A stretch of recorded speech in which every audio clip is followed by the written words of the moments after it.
6 days later. 6 days. We've jumped way forward in the story, a lot more than 6 days. Last week we heard readings from the Sermon on the Mount. For several weeks we've been hearing these readings, and that takes place at the beginning of Jesus' ministry. And now here we are, way down the road. Not the end, but way past the middle of Jesus' time in ministry on this earth. 6 days later refers to the events at Caesarea Philippi. You remember they entered into Caesarea Philippi, and Jesus turned to his disciples and he said, "Who do people say that I am?" And Peter acknowledged him as the Messiah. At which point, Jesus said, "God has told you this, not humans." And he went on to say that he would be arrested and crucified, and that on the third day he would rise again. Well, this was very upsetting for Peter, and he pulled Jesus aside and said, "This cannot be." And Jesus rebuked him in the most powerful terms. He says, "Get behind me, Satan, for you are not putting your mind on divine things, but on human things." Oh, what a stinging rebuke that was for Peter. And then Jesus turns to the crowd around him and he says, "If you would be my followers, you must deny yourself. Take up your cross and follow me." So 6 days later, Peter has had 6 days to come to grips with that rebuke, that stinging rebuke that he received from Jesus. And for 6 days, Peter and the others following Jesus have been trying to get their head around this announcement that Jesus would be arrested and crucified and resurrected. And they've been trying to understand, what does it mean to deny themselves, take up their cross, and follow him? And so here we are, 6 days later, and Jesus takes this group of disciples, Peter and James's brother John, up to the top of a high mountain. And there he is transfigured. His face shines like the sun. This beautiful, powerful event. His clothing is glowing, whiter than any white we can imagine. Whiter than the snow, as the song says. The love of God, the light of God, the grace of God is shining forth from Jesus in this beautiful moment of revelation. And immediately, suddenly, there appears with Jesus Moses and Elijah. So, what does this tell us? Here we have Jesus revealing to the disciples the light of God, the love of God, the power of the sacred being revealed by him in his very person. And it would seem perhaps that this is something new. I mean, who has ever seen such a thing? But it's not something new. It's the fulfillment of the old story, because there's Moses. As we heard in our reading this morning, Moses, the one who led the Israelites out of bondage in Egypt, through the Red Sea into the wilderness, and brought from God to them the law, gave them the gift of the law. And on the other side was Elijah, the great prophet Elijah, the one who all were expecting to return and prepare the way for the return of the Messiah. And so these two figures there with Jesus connect the Transfiguration, this revelation of God, with the whole story that has gone before, all the way back to Moses. Now that's a mountaintop experience. Can you imagine just how reassuring that must have been for poor Peter? I mean, that rebuke, "Get behind me, Satan." I mean, Jesus and Peter were close. Peter was like the number one disciple, and he gets called Satan and told to get behind him. I mean, this is a severe rebuke. It must have stung terribly. I can imagine him being almost unable to meet Jesus' eyes for days after that rebuke. And here they are just 6 days later, and Jesus leads them off on their own to the top of this hill and reveals the glory of God shining through his very being with Moses and Elijah. Peter must have been so encouraged and relieved to be a part of something beautiful and powerful like this after that rebuke. And so he turns to Jesus and he says, "Lord, it is good for us to be here. It's so good. Let's just stay. I'll put up a tent, a dwelling for you, and one for Elijah, and one for Moses. This is so good. Let's just hang out here." But before he even finishes, before he can even finish his words, a cloud comes over them, and from the cloud comes the voice of God. "This is my Son, the beloved, with whom I am well pleased. Listen to him."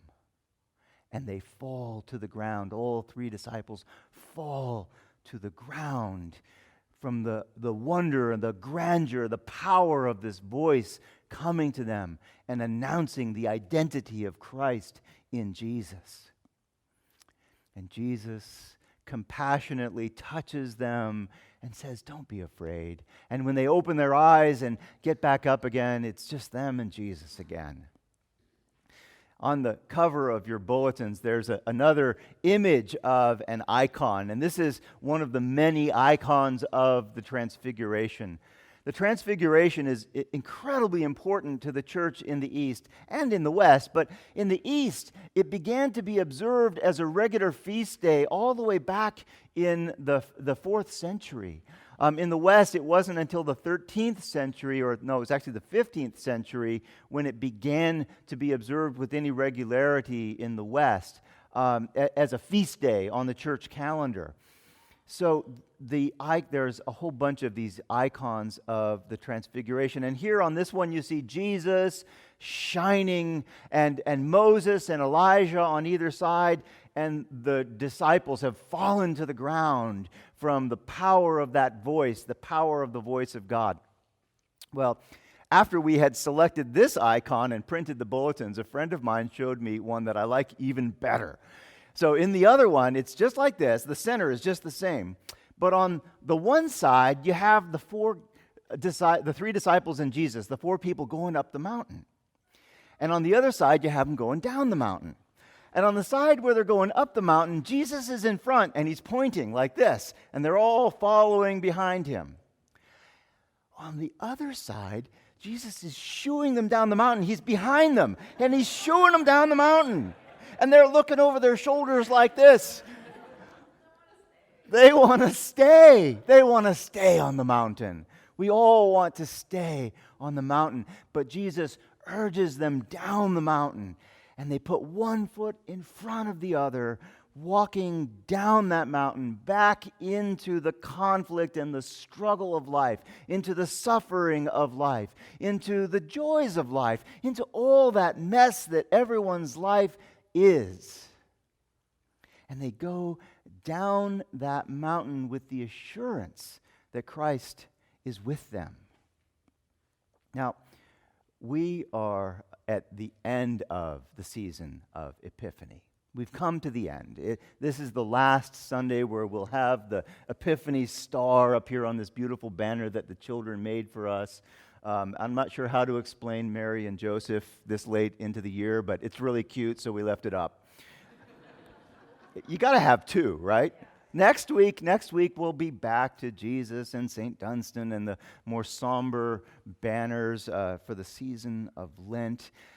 Throughout the season of Epiphany, I have preached and taught about the revelation of the sacred and the ways that we see the sacred in others. We see the Christ in others, and we see the sacred in nature. We see God in those mountaintop experiences.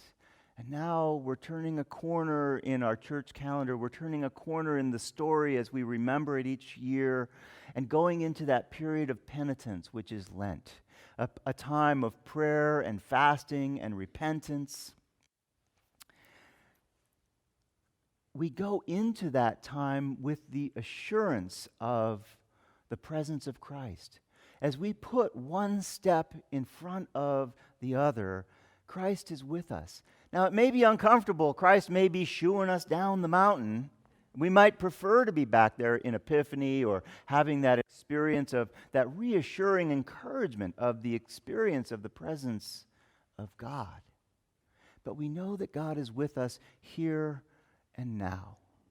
That was the message in Advent, and that was the message in Christmas, and that was the message in Epiphany, that God is with us here and now, in us, and for us, and through us for the world.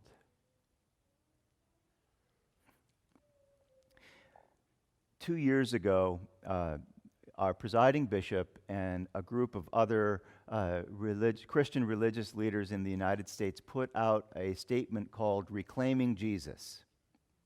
And it's really a beautiful, powerful statement that calls us to discipleship and calls us, regardless of our political inclinations or regardless of our divisiveness and our divisions in our country, into a true, loving, compassionate relationship with one another, with the differences, and in following Jesus. Well, this year that same group has put out another statement, and this is an august group. It includes Michael Curry, our presiding bishop. It includes Jim Wallace. It includes Brother Richard Rohr. The list goes on. Some amazing leaders. And this year, as we enter into Lent, they are challenging us, calling us to a Lent of prayer, fasting, and repentance that leads to action. It's a beautiful statement that they've written. It's too long for me to read to you now, but I commend it to you. If you just search for Reclaiming Jesus, and I think it's just reclaimingjesus.org, you will see this new statement there. Bishop Curry has said that during the season of Lent, he will be fasting every Wednesday, and he invites us to do that as we are able, all right? If fasting isn't healthy for you, if you have a medical reason not to do it, don't do it, okay? There are other ways to fast. Now, the prayer calls us into relationship with God, and it gives us that opportunity to be in relationship with God and to know that through speaking our prayers, through silence. The fasting focuses our attention on our relationship with God, okay? And what he's calling for is a one-day fast, not a big. We're not talking about an extended fast. So you would not eat from the time you got up until sunset, and at sunset you would break your fast each Wednesday. That makes for a 24-hour fast, and that's plenty. All right, but it gives you that day of fasting to focus your attention on this call to reconciliation that you'll see in that statement, and repentance, but not just repentance, not just asking God for forgiveness, but repentance that leads us to reach across the divides, to see people who have different political opinions, who vote differently, whatever, all the things that divide us in this country right now, to look across those divisions and see the human being on the other side, to see the sacred in that other. So that is what Bishop Curry is calling us to. He is calling us to remember the mountaintop, to remember the encouragement of Christ transfigured, revealing the glory and the beauty of God as we put one step in front of the other, one foot in front of the other, step by step, going into our lives, knowing that whatever we face, whatever our personal struggle, whatever our communities face, whatever the struggles are, that God is with us here and now, in us and for us and through us for the world.